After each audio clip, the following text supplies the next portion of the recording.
to? Yeah, we are here in Pitex because we are going to San Fernando, Pampanga.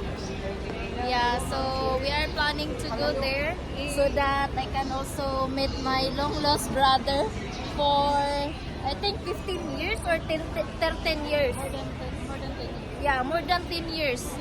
I did not see him. So today would be the exciting exciting day and memorable for me and to my family.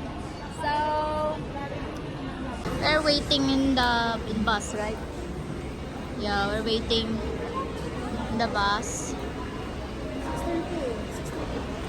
It's already 6:30 but the bus are still not here. So that's Ella. Ella. Of course, Ate Vanessa. Mahulog ha?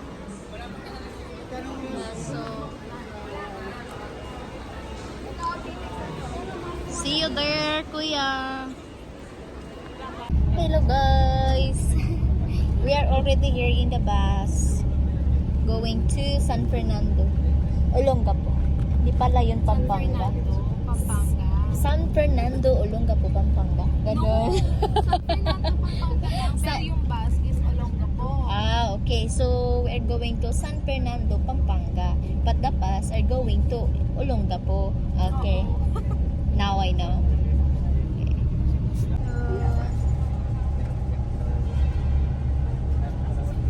Hello guys! So we are here in Pampanga.